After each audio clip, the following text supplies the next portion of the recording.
Ladies and gentlemen, throughout history, financial fraud has taken many forms, but few are as infamous as the Ponzi scheme.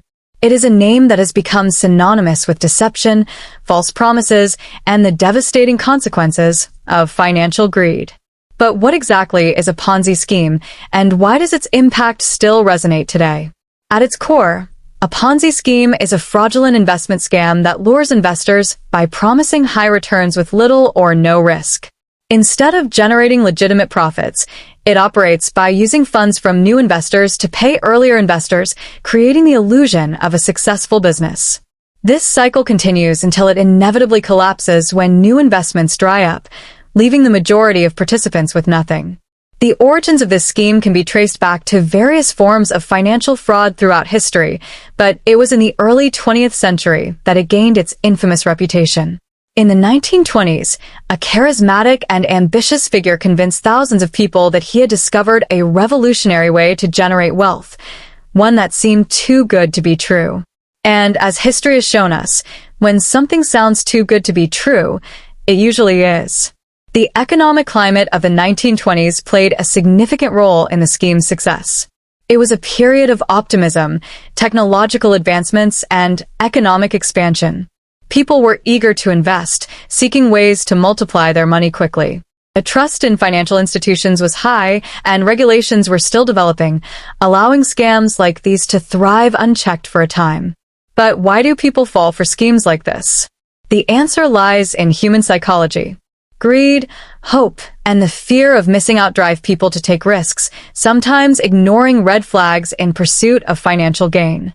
The Ponzi scheme was built on these emotions, using a simple yet effective strategy: gain the trust of a few, deliver on initial promises, and let word of mouth do the rest.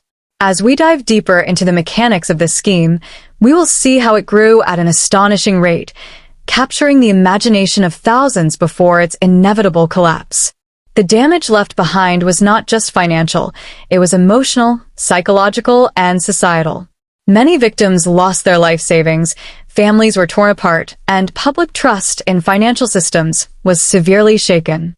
Understanding this scheme is not just about looking back at history, it is about recognizing the warning signs of financial fraud that still exist today. The methods may evolve, but the underlying deception remains the same. By studying this scheme, we equip ourselves with the knowledge to question, investigate, and protect ourselves from falling into similar traps in the future.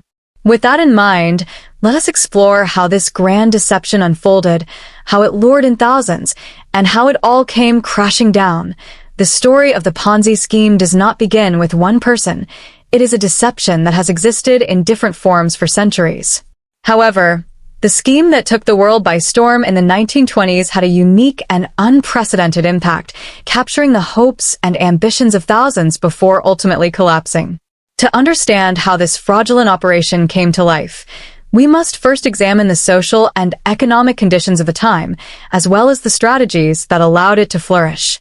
The 1920s was a decade of rapid economic expansion, often referred to as the Roaring Twenties. It was a period of post-war optimism, technological advancements, and growing financial markets. People were eager to invest in new opportunities, and the stock market was booming. The idea of quick and substantial wealth was not just a dream, it seemed attainable. In this environment, financial schemes thrived, as people were willing to take risks in pursuit of success. The scheme that would later bear the infamous name did not start as an outright fraud. Instead, it was presented as a revolutionary investment strategy, one that promised extraordinary returns in a short period. The premise was simple yet highly appealing: invest your money and receive a significant profit in just a few weeks. The claim was backed by what seemed like a plausible business model, making it even more convincing. The mastermind behind the scheme presented himself as a financial genius, someone who had discovered a loophole in the system, an opportunity that no one else had recognized. At the heart of this scheme was an idea that sounded legitimate on the surface. Investors were told that their money would be used to buy and trade international postal reply coupons, a type of voucher that could supposedly be exchanged for profit due to differences in currency values. The concept of arbitrage, Buying something cheap in one country and selling it for a profit in another was real, and this made the scheme sound credible. However, in reality, there was no large-scale trading of these coupons. The business model was merely a cover story, designed to convince people that their money was being used productively. Word spread quickly, and as the first few investors received their promised returns, enthusiasm grew. The scheme relied heavily on trust and social proof.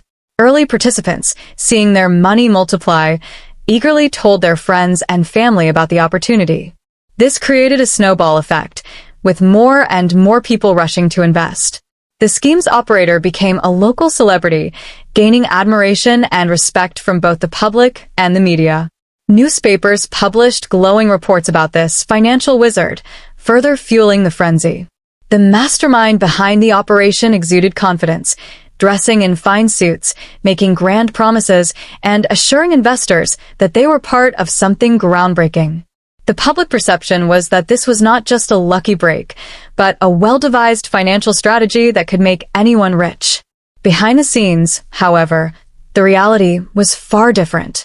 There was no actual profit being generated, no real investments, no legitimate business. The entire operation functioned by using the money from new investors to pay returns to earlier investors. As long as new money kept flowing in, the scheme could sustain itself. But the moment new investments slowed down, the entire house of cards would come crashing down. The early success of the scheme was a result of perfect timing, psychological manipulation, and a lack of financial regulation. There were no strict laws in place to detect or prevent such frauds, and investors had little reason to doubt the legitimacy of what they were being promised. The excitement of easy money blinded people to the warning signs, and those who questioned the scheme were often dismissed as skeptics who simply didn't understand its brilliance. As the scheme gained momentum, thousands of people poured their life savings into it, believing they had discovered the ultimate shortcut to wealth. But while the public celebrated what they thought was a revolutionary financial opportunity, the cracks in the foundation of the scheme were already beginning to form. What started as a small operation had now become an unstoppable force, one that would soon spiral out of control. One of the most powerful forces that drove the Ponzi scheme to rapid success was its irresistible promise of wealth. At its core, the scheme was built on a simple but enticing offer: invest your money today, and within a short period, sometimes as little as 45 days, you would receive a return of 50% or more. If you waited just 90 days, you could double your money. These promises were extraordinary, far exceeding what any legitimate investment could offer. Yet, people believed them. Why did so many fall for this promise? The answer lies in human nature. The idea of getting rich quickly with little effort is incredibly appealing. People are naturally drawn to opportunities that seem to offer financial security, especially when they see others benefiting. The scheme's mastermind understood this psychological weakness and used it to his advantage. He made sure early investors received their promised returns, not from profits but from the money of new investors. This created the illusion of success, convincing even skeptical individuals that the opportunity was real. Another reason the promise of wealth was so effective was the social proof it generated. As early investors reaped their rewards, they spread the word to friends, family, and colleagues. Seeing trusted individuals earn substantial returns eliminated doubt for many newcomers. If my neighbor made money from this, why shouldn't I? Became the mindset of the masses. This word-of-mouth marketing was more powerful than any advertisement could ever be. The mastermind behind the scheme also played into the fears and aspirations of the public. He presented himself as someone who had uncovered a financial loophole that others had overlooked. He claimed that the banking system and traditional investments were slow and inefficient, whereas his method was revolutionary and exclusive. By portraying banks as outdated and his investment as cutting-edge, he positioned himself as a visionary, someone ahead of his time. To reinforce the illusion of wealth, he adopted a lavish lifestyle, dressing in the finest suits, riding in expensive cars, and living in luxury. The message was clear: this scheme was working, and he was proof of it. His public image became a symbol of success, and people wanted to be part of it. When investors visited his office, they were met with scenes of prosperity, employees working busily, stacks of money being counted, and a waiting area filled with eager participants hoping to invest. It all seemed too real to be fake.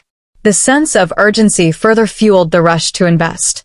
People were told that this was a limited-time opportunity, that if they didn't invest now, they might miss out forever.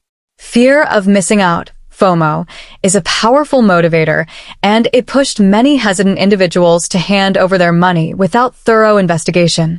The scheme's operator encouraged reinvestment, telling investors that instead of cashing out, they should roll over their returns to earn even more. This tactic kept the money within the scheme and prevented too many withdrawals from exposing the fraud. Even those who initially doubted the scheme eventually gave in. As more people invested and received returns, the skepticism faded. The financial press, always looking for sensational success stories, published articles praising the scheme, further legitimizing it in the eyes of the public. Prominent businesspeople and even community leaders started investing, giving the scheme an air of credibility. It became socially acceptable, even prestigious, to be part of this new financial movement. However, beneath the surface, there were warning signs. The promised returns were too high to be sustainable. No legitimate business or investment could consistently deliver such profits in such a short time. Some financial experts raised concerns, but their voices were drowned out by the overwhelming excitement surrounding the scheme. People didn't want to hear that their golden opportunity was a fraud. They wanted to believe in the dream of effortless wealth. As the scheme grew, so did the amounts of money flowing in. Investors were handing over not just their savings, but in many cases, their entire fortunes. Some even took out loans, mortgaged their homes, or sold valuable assets to invest more. The lure of quick riches blinded them to the risks. The scheme had become an unstoppable force, drawing in thousands of people from all walks of life: wealthy businessmen, middle-class workers, immigrants seeking financial stability, and even individuals who had never invested before. At its peak, the scheme had millions of dollars pouring in daily, with long lines of eager investors waiting outside the operator's office to hand over their money. The promise of wealth had turned into a frenzy, with people doing whatever it took to be part of the financial phenomenon. But while on the surface everything seemed perfect, the reality was far different. The foundation of the scheme was built on deception, and sooner or later, the truth would come crashing down. At the heart of every Ponzi scheme lies a fatal flaw. It is inherently unsustainable. Unlike legitimate businesses that generate profits through goods, services, or investments, a Ponzi scheme operates on a cycle of deception. It takes money from new investors to pay returns to earlier investors, creating the illusion of a successful and profitable enterprise. However, this model is doomed to collapse the moment new investments slow down. Despite its initial success, it is not a true investment. It is a financial time bomb waiting to explode. To understand why this model is unsustainable, let's break down how it functioned. When an individual invested money into the scheme, they were promised an extraordinary return in a short period, sometimes as much as 50% in just a few weeks. However, rather than generating real profits, the scheme's operators simply took money from new investors to pay the earlier ones. This process gave the illusion that the investment strategy was working because early participants were indeed receiving their promised returns. The problem was that there was no underlying revenue-generating activity. Unlike banks, which lend money and charge interest, or companies that produce goods and earn profits, this scheme had no legitimate source of income. It depended entirely on a continuous flow of new investors to keep up with the increasing number of payouts. The moment new investments slowed down, the entire system would start to crumble because there would not be enough money to meet the promised returns. One of the main reasons the scheme lasted as long as it did was the clever reinvestment strategy used by the operator. Many investors, seeing their initial deposits grow so quickly, chose to reinvest their earnings rather than withdraw them. They believed that by keeping their money in the system, they could compound their profits and become even wealthier. This reinvestment tactic delayed the collapse because fewer people were actually withdrawing their funds. The more people reinvested, the longer the scheme could continue. However, reinvestment only postponed the inevitable. Every Ponzi scheme reaches a tipping point where the amount of money owed to investors becomes greater than the amount of new money coming in. As word of the scheme spread and thousands of people invested their life savings, the financial burden of meeting payout obligations grew exponentially. Since the scheme did not generate any actual profit, it was like filling a leaking bucket. The only way to keep it from running dry was to pour in more water constantly. But eventually, there would not be enough water to sustain it. The math simply did not add up. Let's consider an example. If an initial group of investors put in $100,000 and were promised a 50% return in 45 days, they would need to be paid $150,000 at the end of that period. If they chose to reinvest, their new balance would grow and future payouts would be even larger. Meanwhile, the operator would need to find new investors willing to put in even more money to cover these growing obligations. Over time, the number of new investors required to sustain the scheme would increase at an unsustainable rate. For instance, if 10 investors each invested $1,000 initially, the scheme would need to recruit at least 5 more investors putting in the same amount just to cover their promised returns.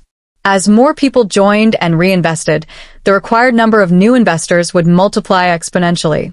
Within months, the scheme would need to recruit thousands, then tens of thousands, then millions of investors to keep running, an impossible feat.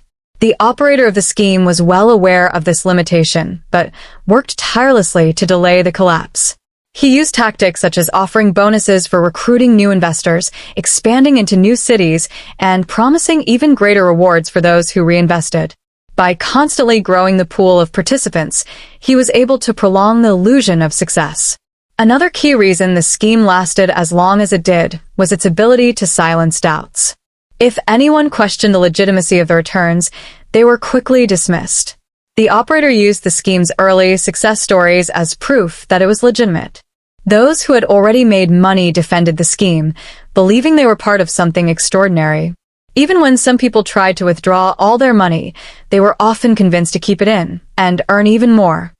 This psychological manipulation kept the scheme alive far longer than it should have lasted. However, no Ponzi scheme can run forever.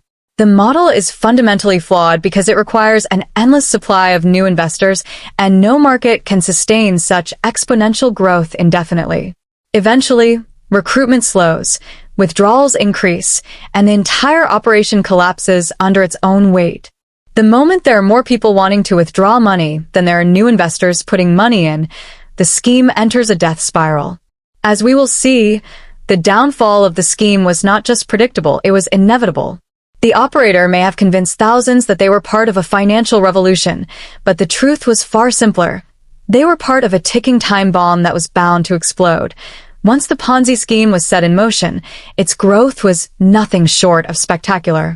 What began as a small operation, with only a handful of investors, quickly spiraled into a massive financial frenzy. The scheme's rapid expansion was fueled by a combination of social trust, psychological manipulation, media attention, and the sheer allure of easy money. The mastermind behind the operation understood human behavior and used it to turn his fraudulent scheme into a financial phenomenon that captivated thousands.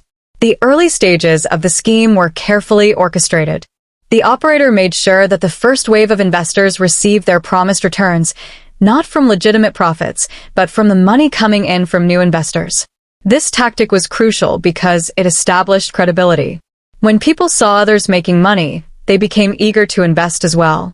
The more individuals who received their payouts, the stronger the belief in the scheme became. Word of mouth played a critical role in the rapid expansion. Satisfied investors, thrilled with their earnings, spread the news to their friends, family members, and colleagues.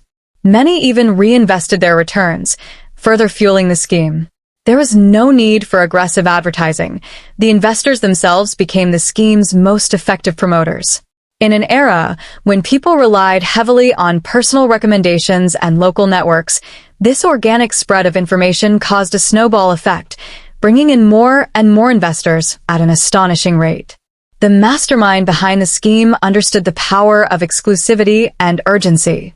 He framed the investment as a once-in-a-lifetime opportunity, something that only a select few could participate in. This strategy created a sense of urgency. People rushed to invest, fearing they would miss out on an incredible financial breakthrough. The operator also assured investors that they had discovered a financial loophole that only a handful of people knew about. By making the opportunity seem rare and time-sensitive, he increased the scheme's appeal even further. Another major driver of the scheme's rapid growth was media coverage. As more people made money, the local press began reporting on the so-called financial genius behind the operation. Newspapers published stories about how ordinary people were turning small investments into fortunes. The media, fascinated by the prospect of an investment that promised such high returns, unknowingly played a role in legitimizing the scheme. They printed glowing articles that praised the mastermind's business acumen, unknowingly fueling public enthusiasm and trust. Seeing the media validate the scheme, even more people wanted to get involved. Business owners, professionals, immigrants, and everyday workers alike scrambled to invest whatever they could. Some people withdrew their savings, others took out loans, and a few even mortgaged their homes just to put more money into the scheme. They believed that if they acted quickly, they could multiply their wealth and secure a prosperous future. The growing crowds of investors outside the scheme's office became a spectacle. Long lines stretched around the block, with people waiting for hours just to hand over their money. The sight of so many eager participants only reinforced the illusion of legitimacy. To onlookers, it appeared as though the investment was a guaranteed success. Why else would so many people be flocking to join? The mastermind behind the operation skillfully managed the scheme's public image. He dressed in expensive suits, rode in luxury cars, and made grand public appearances, further reinforcing the perception that he was a financial genius. His charisma and confidence reassured investors that their money was safe. Even those who initially doubted the scheme eventually caved under the weight of overwhelming public support. Banks and financial institutions started noticing the influx of money, and some even reached out, curious about how this operation was generating such incredible returns. Investors took this as further proof that they were part of something groundbreaking. If financial experts were paying attention, surely this must be a legitimate enterprise. As the scheme expanded, the money pouring in reached staggering amounts. Millions of dollars were flowing through the operation, and the mastermind had no shortage of new investors willing to contribute. The rapid influx of funds allowed the scheme to sustain itself for much longer than anyone could have predicted. With each new investment, the operator could pay off earlier investors, further solidifying the illusion of success. However, the scheme's growth also became its biggest weakness. The larger it became, the more money was needed to keep it running. While new investments were still coming in at a rapid pace, the payout obligations were also increasing exponentially. The scheme was now a massive machine that required a constant and growing supply of new investors to survive. Despite the growing complexity of managing such a large-scale deception, the mastermind remained confident. He believed that as long as people continued to reinvest their money, the scheme could sustain itself indefinitely. But behind the scenes, cracks were beginning to form. The rapid growth that had once been the scheme's greatest strength was now pushing it toward an inevitable collapse. As the Ponzi scheme grew, it transformed from a simple investment opportunity into a full-blown financial mania. The initial excitement among early investors had snowballed into an uncontrollable frenzy, with thousands of people desperately trying to get a piece of the so-called miracle investment. At the peak of its popularity, the scheme had become a cultural phenomenon, attracting people from all walks of life, ordinary workers, business owners, professionals, and even well-established investors. The promise of quick and effortless wealth was too tempting to resist. The mastermind behind the scheme had carefully cultivated an image of success, and it paid off in ways even he could not have imagined. His name was on everyone's lips, and his operation was the talk of the town. People who had never considered investing before suddenly found themselves eager to participate, convinced that this was their chance to secure financial freedom. The idea that they could double their money in just a few months became irresistible. One of the key factors that fueled the public frenzy was the visibility of wealth among those who had already invested.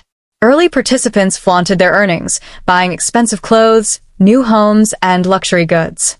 They told stories of how they had turned small sums of money into fortunes overnight. These success stories spread rapidly, convincing more people to jump in. The belief was that as long as you got in early enough, you could ride the wave of prosperity before it was too late. Long lines of eager investors formed outside the scheme's office every day. Some people traveled from distant towns just to hand over their savings, hoping to secure a spot in what seemed like a once-in-a-lifetime opportunity. The scene outside the office was electrifying. Crowds gathered, people exchanged stories about how much they had made, and new investors anxiously waited their turn to put their money in. The sense of urgency was palpable, as if waiting too long might mean missing out on unimaginable riches. The scheme had become so popular that banks began noticing unusual financial activity. Large sums of money were being withdrawn and funneled into the operation.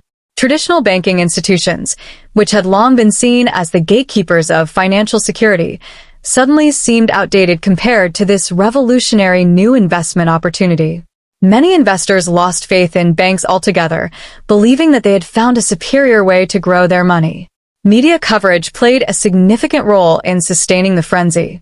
Newspapers ran stories about the astonishing success of the scheme, often painting the mastermind as a financial genius who had cracked the code to limitless wealth. Headlines boasted of the incredible returns investors were making, reinforcing the public's belief that this was a legitimate and groundbreaking opportunity. The scheme's operator was frequently photographed in high-end suits, attending lavish parties, and making grand public appearances. He was treated like a celebrity, and people admired him as a visionary who had outsmarted the traditional financial system. Even those who were initially skeptical began to reconsider.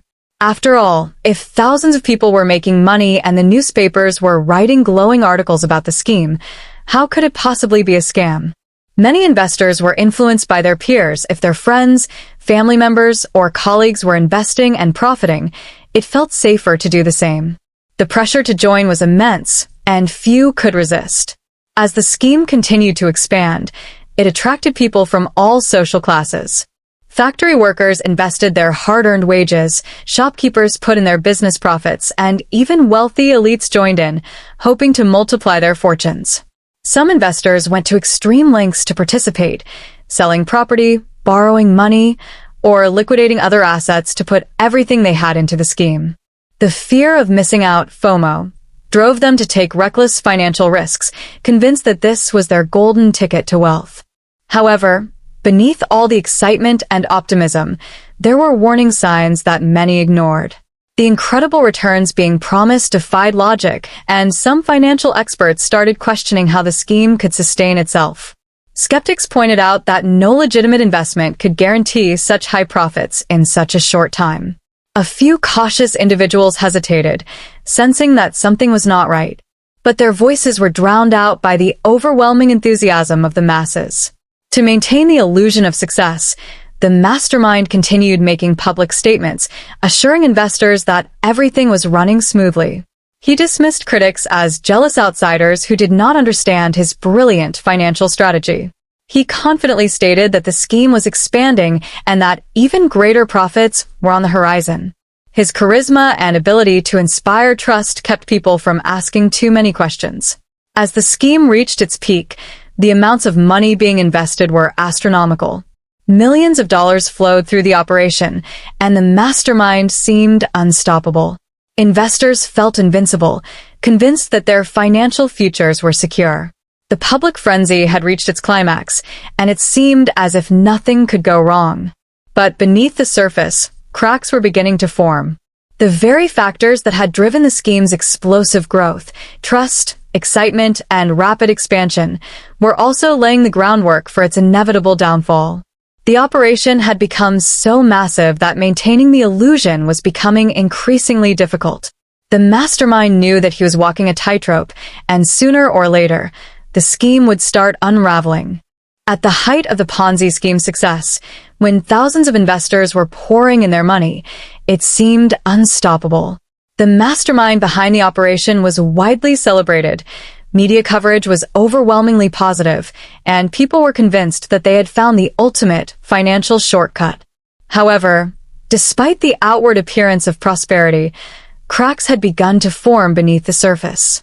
The warning signs were there, subtle at first, but gradually growing impossible to ignore. One of the earliest signs of trouble was the sheer scale of the promised payouts.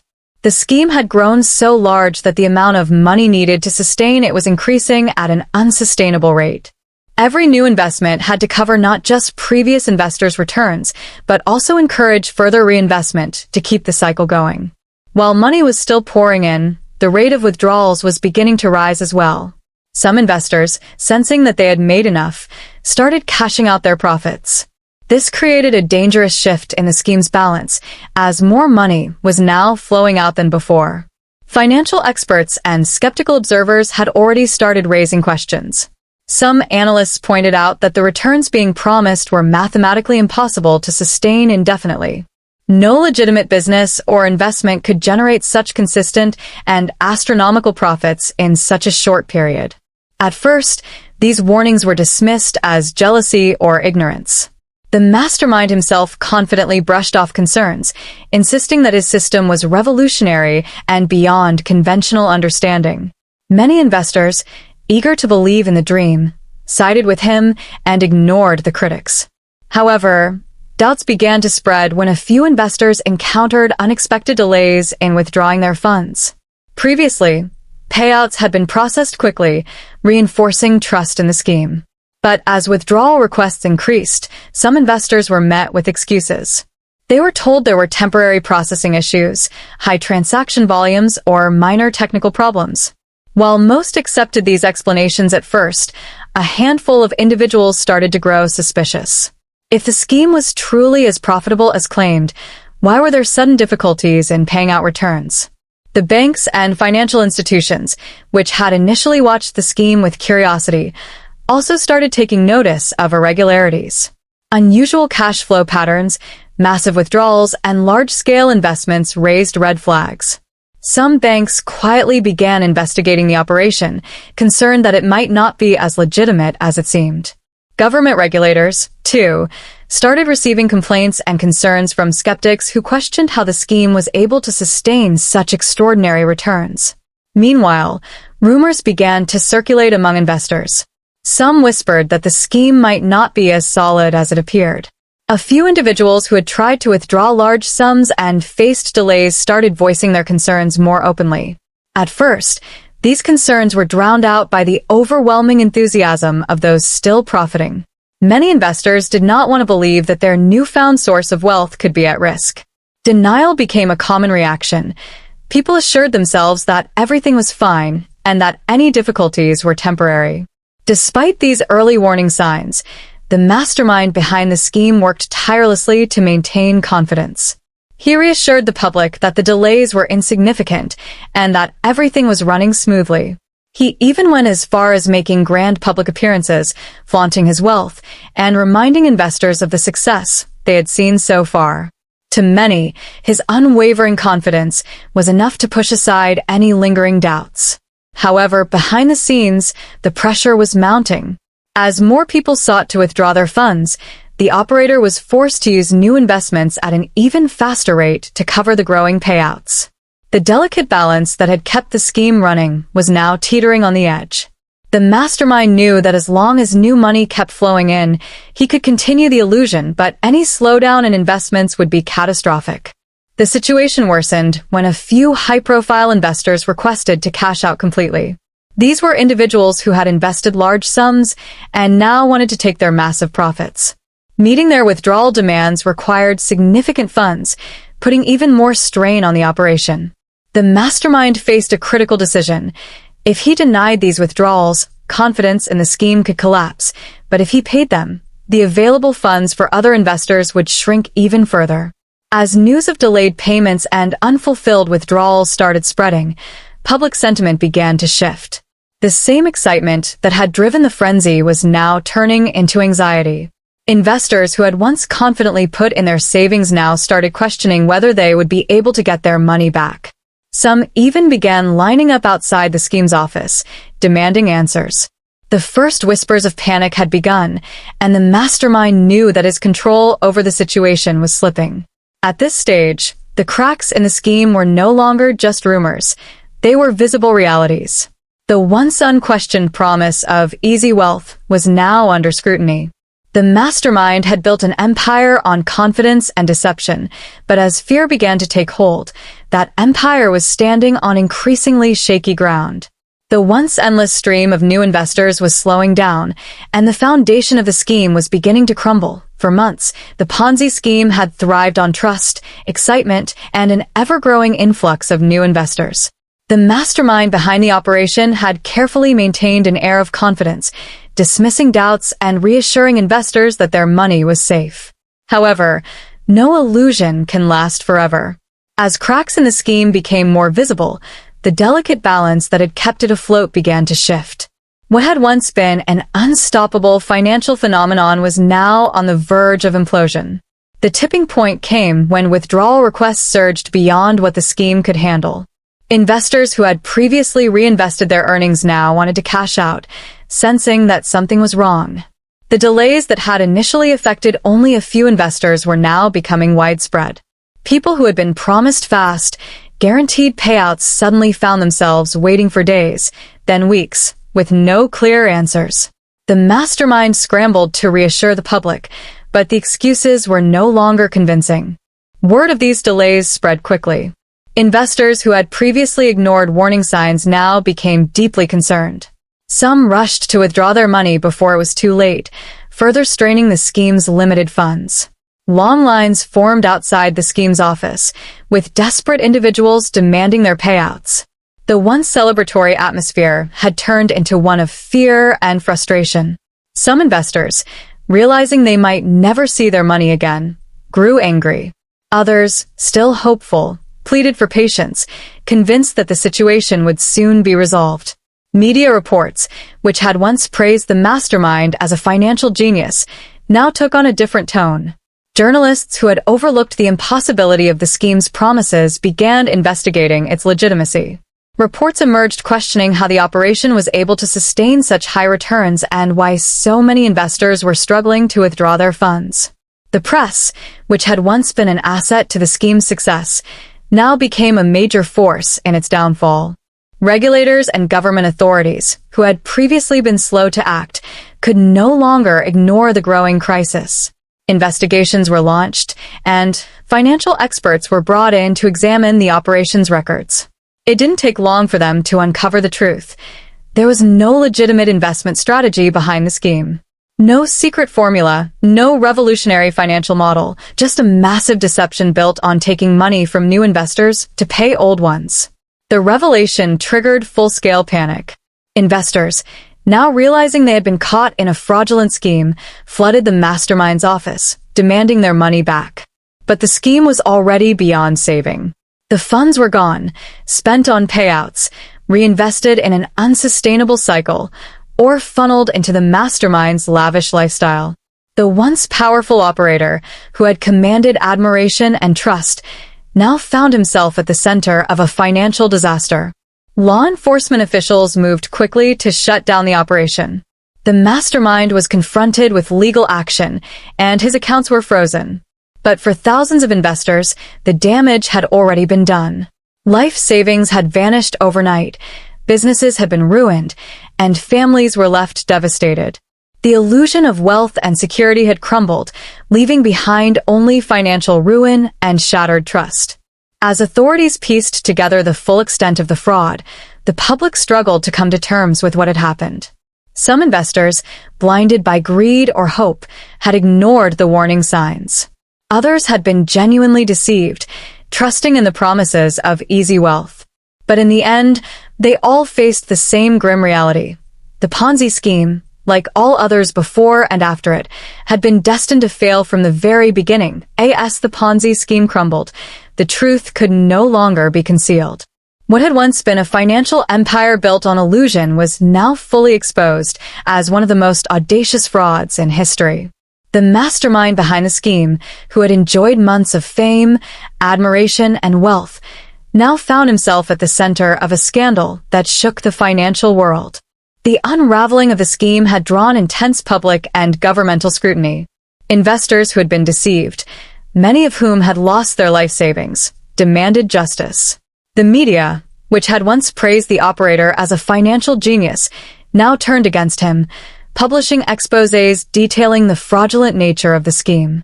The lavish lifestyle, the expensive suits, the luxurious parties, all of it had been funded by the hard-earned money of ordinary people who had trusted in his empty promises. As regulators and financial investigators dug deeper, the full extent of the fraud was revealed. There were no real investments, no actual profits, only a continuous cycle of taking money from new investors to pay old ones. The records, when examined, showed a tangled web of deception. Fake ledgers, misleading financial statements, and empty promises were all that remained. It became clear that the mastermind had known all along that the scheme would eventually collapse, but he had continued expanding it, hoping to delay the inevitable. The authorities acted swiftly. Charges of financial fraud, embezzlement, and conspiracy were brought against the mastermind. Arrest warrants were issued, and law enforcement officials moved in to take him into custody. The once powerful operator, who had been celebrated as a visionary, was now led away in handcuffs, his empire of lies having collapsed around him. The courtroom became the next stage of the downfall. Prosecutors built their case meticulously, presenting evidence that showed the deception at every level. Testimonies from devastated investors painted a picture of financial ruin and betrayal. Some had lost everything: homes, businesses, savings, while others had gone into debt believing they were making a safe and profitable investment. Many had trusted the mastermind not just as an investor, but as a figure of hope, someone who had promised them a brighter future. As the trial progressed, the mastermind attempted to defend himself, claiming that his intentions had been good and that he had truly believed in the system he had created. But the evidence was overwhelming. The numbers didn't lie. The financial records made it clear this was never a legitimate investment, but a scheme designed to enrich its creator while leaving thousands of people in financial ruin. The once loyal supporters, who had once defended the scheme, now turned against him. Some admitted that they had ignored the warning signs. Others were furious that they had been deceived for so long. The betrayal was deeply personal for many, as they had placed their trust, their savings, and their futures in the hands of someone who had promised them security but delivered only disaster. Government agencies took further action, working to seize whatever remaining assets they could find. Any properties, bank accounts, or valuables linked to the scheme were confiscated in an attempt to recover some of the lost money. But for most investors, this was little comfort. The majority of the money had already vanished, spent on sustaining the scheme and funding the extravagant lifestyle of its creator. Despite the legal consequences, the damage had already been done. The mastermind's name, once associated with financial success, was now synonymous with fraud and betrayal. His empire, built on deceit, had not only destroyed the lives of countless individuals, but had also shaken public trust in the financial system itself. Regulators faced intense pressure to tighten investment laws, ensuring that such a large-scale fraud could never happen again. As the legal battle continued, the mastermind, once at the height of power, now faced a bleak and uncertain future. The courtroom was packed with spectators, former investors, and journalists, all waiting to see what the final judgment would be. But no matter the outcome, one thing was clear. The rise and fall of the Ponzi scheme had left an indelible mark on financial history, serving as a cautionary tale of greed, deception, and the dangers of trusting in something that seems too good to be true. The collapse of the Ponzi scheme sent shockwaves through society. What had once been a source of hope and excitement for thousands of investors had turned into a nightmare. The revelation that the entire operation had been a fraud ignited a firestorm of public outrage. People who had invested their life savings, retirement funds, and even borrowed money to participate now found themselves facing financial ruin. Many had lost everything, and their anger and despair quickly turned into demands for justice. The betrayal ran deep. The mastermind, once celebrated as a financial genius, was now despised as one of the greatest con artists of the era. His face, which had once appeared on newspaper covers as a symbol of success, now appeared in headlines as the architect of a devastating scam. Protesters gathered outside the scheme's former office, demanding accountability. Some even traveled long distances, hoping to confront the man who had deceived them. Stories of personal devastation filled newspapers and radio broadcasts. Families had been torn apart, friendships shattered, and businesses destroyed. Some investors had convinced their friends and relatives to join the scheme, believing it was a genuine opportunity. Now, they faced guilt and shame, knowing they had unknowingly led their loved ones into financial ruin. The psychological toll was immense. Some victims fell into deep depression, while others were left scrambling to rebuild their lives from nothing. Financial institutions also felt the impact. Many banks had been caught off guard by the scale of the scheme, and some had unknowingly facilitated transactions that allowed it to grow. In response, banking officials faced public scrutiny, with many questioning why they had not raised alarms sooner. Regulators, too, were blamed for failing to detect and stop the fraud before it reached catastrophic proportions. The government was forced to step in, launching full-scale investigations and hearings. Lawmakers were pressured to tighten financial regulations and introduce new safeguards to prevent similar scams in the future. The case exposed significant weaknesses in the financial system, leading to widespread calls for reform. It became clear that stricter oversight and better investor education were necessary to protect people from falling victim to such schemes again. Some victims attempted to take legal action, filing lawsuits to recover their lost funds. However, with most of the money having vanished, the chances of full restitution were slim. Authorities seized whatever assets they could from the mastermind, including luxury homes, expensive cars, and bank accounts, but these were only a fraction of the total losses. For most investors, the realization set in that they would never recover what they had lost. The scandal also led to a shift in public perception of financial opportunities.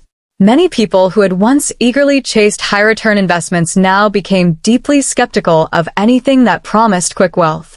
Financial advisors and experts began emphasizing the importance of due diligence, warning people to be wary of offers that seemed too good to be true.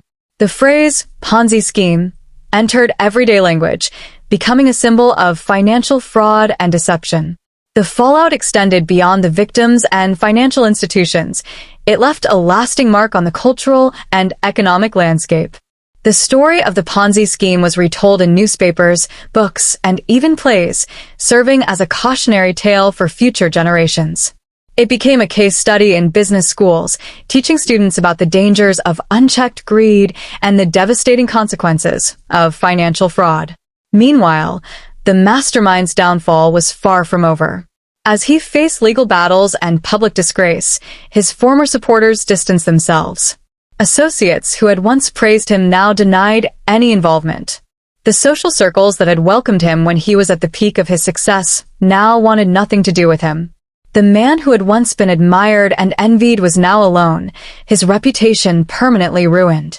Despite the massive scale of the scheme, the collapse followed the same pattern as every fraudulent operation before it. It had begun with grand promises, flourished on public enthusiasm, and ultimately crumbled under the weight of its own deception. The financial world, the legal system, and the victims were left to pick up the pieces, grappling with the lessons learned from one of the most infamous financial scandals in history. The downfall of the Ponzi scheme was not just the collapse of a fraudulent financial operation, it was a moment of reckoning for the entire financial world. In its wake, society was left to grapple with difficult questions. How had so many people been deceived? How could such a scheme grow to such an enormous scale without being stopped?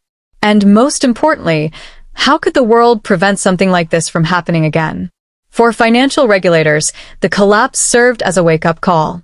It exposed serious gaps in oversight and revealed the need for stricter monitoring of investment schemes. Lawmakers and financial institutions faced intense scrutiny for failing to detect the fraud earlier.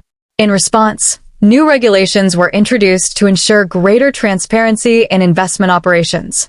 Governments began implementing stricter rules for financial firms, requiring them to disclose clear and verifiable information about how they generated profits. Audits and inspections became more rigorous, and regulators became more aggressive in investigating suspicious financial activities. But beyond legal reforms, the scandal reshaped public awareness about investment fraud. The The scheme had thrived on a simple principle: exploiting human greed and trust. Many investors had been drawn in by the promise of extraordinary returns with little risk. The desire to make quick, easy money had blinded them to the warning signs. After the scheme's exposure, financial education became a priority. Economists, journalists, and educators emphasized the importance of skepticism when evaluating investment opportunities. The phrase, "too good to be true," became a guiding principle for cautious investors. Schools and universities began incorporating case studies about the Ponzi scheme into business and finance courses, ensuring that future generations would recognize the warning signs of similar scams. The media also learned important lessons. During the rise of the scheme, many journalists had praised the mastermind without questioning the legitimacy of his operation. The press had played a role in fueling the frenzy, helping to attract even more investors. In the aftermath, news organizations faced criticism for failing to investigate the scheme earlier. This led to a shift in how financial journalism was conducted. Reporters became more skeptical of extravagant financial claims and began investigating potential frauds more aggressively. Financial news outlets started placing greater emphasis on fact-checking and requiring evidence before promoting investment opportunities. For ordinary people, the scandal served as a painful but necessary lesson in financial caution. Many victims had invested their entire savings without fully understanding the risks. Some had borrowed money to participate, believing they were making a safe bet. The collapse shattered the illusion that wealth could be created effortlessly. In its aftermath, people became more cautious about where they placed their money. Many began seeking financial advice from trusted professionals rather than blindly following the latest investment trend. The idea of guaranteed, risk-free high returns became widely recognized as a red flag. The impact of the Ponzi scheme extended beyond the financial sector. It influenced how businesses, governments, and even individuals approached trust and reputation. Investors, once eager to chase profits, now scrutinized financial claims more carefully. Businesses were forced to be more transparent with their financial practices, knowing that public trust was fragile. Governments around the world used the scandal as an example when drafting laws to protect citizens from fraud. Yet, despite the widespread awareness, the Ponzi scheme also revealed a difficult truth: human nature makes financial frauds possible. Even with new regulations and greater public skepticism, similar schemes continued to emerge in different forms. Fraudsters adapted, finding new ways to exploit people's desire for wealth. Cryptocurrency booms, real estate bubbles, and investment fads would all carry echoes of the same deception that had fueled the original Ponzi scheme. The lessons learned were valuable, but they did not eliminate greed, desperation, or blind trust, the very factors that had allowed the scheme to succeed in the first place. As financial experts, regulators, and victims reflected on the aftermath, one question remained: would the world truly learn from the mistakes of the past, or would history repeat itself in another form? Even long after the collapse of the Ponzi scheme, its impact continued to ripple through history. What had started as an ambitious, fraudulent financial operation had become a defining moment in economic history, a cautionary tale that warned of the dangers of unchecked greed, blind trust, and financial deception. The mastermind behind the scheme may have been brought to justice, but the lessons from his actions would continue to influence the world for generations. One of the most enduring legacies of the Ponzi scheme was the way it reshaped public perception of investments. Before its collapse, many people believed in the dream of effortless wealth, trusting that someone with the right knowledge and strategy could turn a small investment into a fortune. The scheme shattered this illusion, making people realize that if an opportunity seemed too good to be true, it probably was.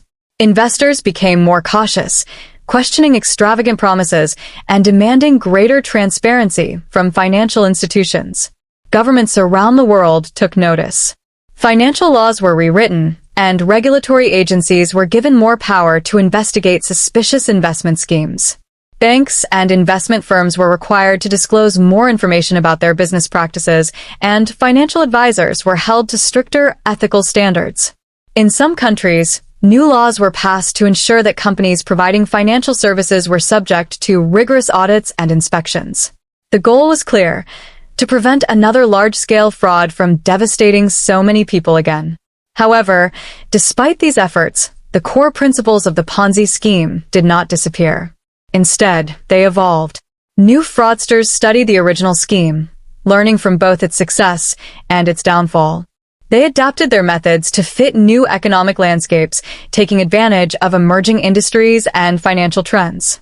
Decades later, similar fraudulent schemes would surface, using modern tools such as online banking, cryptocurrency, and digital investments to lure in victims. While the names and technologies changed, the fundamental deception remained the same, promising unrealistic returns, relying on new investors to pay old ones, and collapsing when the flow of money slowed down. The story of the Ponzi scheme also became a subject of cultural fascination. Books, documentaries, and movies were created to tell the story of how so many people had been deceived. The mastermind became a symbol of both financial brilliance and moral failure, a person who had played the system so well that he fooled thousands, yet ultimately could not escape the consequences of his actions. Business schools use the scheme as a case study, teaching students how to recognize financial fraud and understand the psychology behind why people fall for it. Perhaps the most unsettling part of the scheme's legacy was the realization that financial fraud is not just a failure of regulations or economic systems. It is deeply tied to human nature. Greed, desperation, and the desire for financial security make people vulnerable to deception. Even in highly developed economies with strict financial regulations, scams continued to emerge. The Ponzi scheme proved that no matter how much knowledge or experience people had, they could still be tempted by the promise of easy riches. For those who lost everything in the collapse, the scheme's legacy was one of pain and regret. Some victims never fully recovered financially.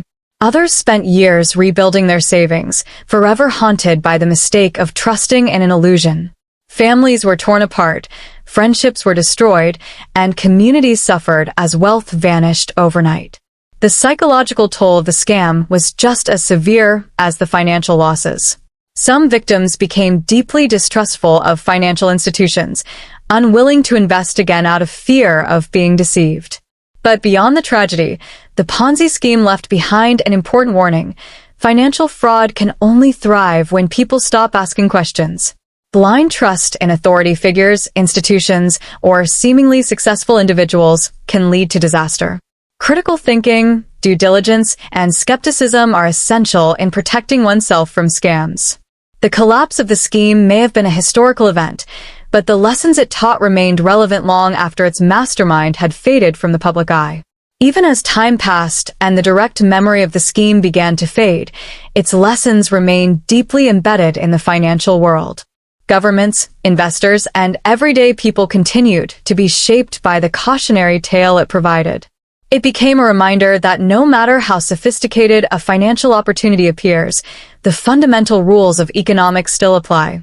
Real wealth is built on sustainable growth, not illusions.